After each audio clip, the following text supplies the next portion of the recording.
আসসালামু আলাইকুম, সবাই কেমন আছেন? আশা করি সবাই অনেক ভালো আছেন। আমরা আজকে আলোচনা করব এনটিএল টিপস নিয়ে। এনটিএল টিপস কেন? কারণ হচ্ছে একটা প্যাটার্ন ক্রিয়েট হতে আছে, বা আসলে আমার চোখে একটা জিনিস পড়ছে যেটা আমার ভালো লাগে সবসময়। আমি বারবারই বলি, যখন আমাদের একটা ইউ শেপের কোনো একটা চার্ট প্যাটার্ন ক্রিয়েট হয়, সেখানে আমরা বারবার একটা জিনিসের দিকে একটু খেয়াল রাখি, সেটা হচ্ছে এইখানে এটা রিট্রেসমেন্ট, অর্থাৎ এটার যে প্রাইস পয়েন্টটা থাকে, এটা ব্রেকের পরে রিট্রেসমেন্ট। তো আমরা রিট্রেসমেন্টটা 38 থেকে শুরু করে 61 পর্যন্ত আসলে এটাকে মেজারমেন্ট আনি, যেটার উপর ডিপেন্ড করবে, ওটার উপরে আমরা আগাই। এখন ফ্যাক্টর হচ্ছে, যেহেতু এটা বেশ ভালো লেভেলের একটা মুভমেন্ট উপরের দিকে করে গিয়েছে, এবং প্রিভিয়াস যে হাই ছিল সেটাকে সে টাচ করেছে, কিন্তু এটার উপরে ক্লোজ করতে পারেনি, এবং রিসেন্টলি যে লোটা ছিল সেটাকে সে ভেঙে ফেলেছে। তো আমাদের একটা অ্যাজাম্পশন, জাস্ট এটা একটা অ্যাজাম্পশন, যে প্রাইস এটাকে যদি ব্রেক করে ফেলে, এটার লাস্ট হাইকে যদি ব্রেক করতে না পারে, most of the time price drop করে।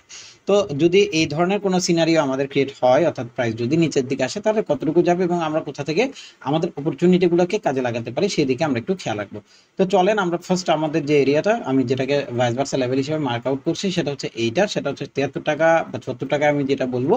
সেটা তার আগে আমরা একটা জিনিস দেখবো, এটা আমরা যদি এটা ফিবো নেই লাস্ট লো থেকে একদম হাই পর্যন্ত, যেহেতু আমাকে পুরো জিনিসটাই মেজারমেন্ট আনতে হবে, সেক্ষেত্রে 61 এর একটা লেভেল আছে, আপনি একটু যদি দেখেন তাহলে এটা একেবারে একুরেটলি এটার সাথে মিলে গিয়েছে।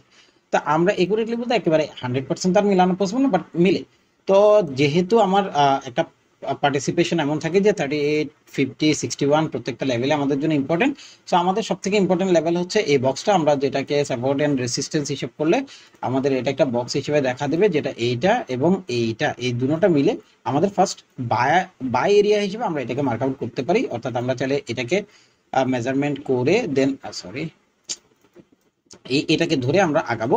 78 টাকা এবং 76 টাকার লেভেলকে প্রথমে আমরা বাইয়ের জন্য রাখবো। আমরা যে ইনভেস্টমেন্ট আনবো, যদি 1 লক্ষ টাকা হয়, সেক্ষেত্রে আমরা এটা 50% এখানে ঢালবো, বাকি 50% আমরা এখানে নেবো, অর্থাৎ 74 টাকায়। তো আপনি বলতে পারেন, ভাই এত গ্যাপ কেন? তার কারণ হচ্ছে, এটা যেহেতু ইউ শেপ, এটা রিট্রেসমেন্টের জন্য 61 পর্যন্ত আসতে পারে এমনি মূলত, কিন্তু আমরা এটা যদি এখান থেকে রিট্রেসমেন্ট করতাম, আমি 38 এন্ট্রি স্টার্ট করতাম। যেহেতু এটা অনেকটুকু উপরে উঠে গিয়েছে এবং প্রিভিয়াস হাইকে ব্রেক করে ফেলেছে, সেক্ষেত্রে এটুকু পর্যন্ত রিট্রেসমেন্ট করবে। এটা একটা পার্ট, এটা একটা পার্ট, এই দুটো পার্টে আমরা এটাকে আসলে বায়ের জন্য দেখবো। তো আমাদের শুরু এখানেই হোক, এখান থেকে শুরু করি, দেখি আমাদের পরবর্তীতে কি ধরনের আসলে আপডেট আসে। থ্যাংক ইউ, ভালো থাকবেন, সুস্থ থাকবেন।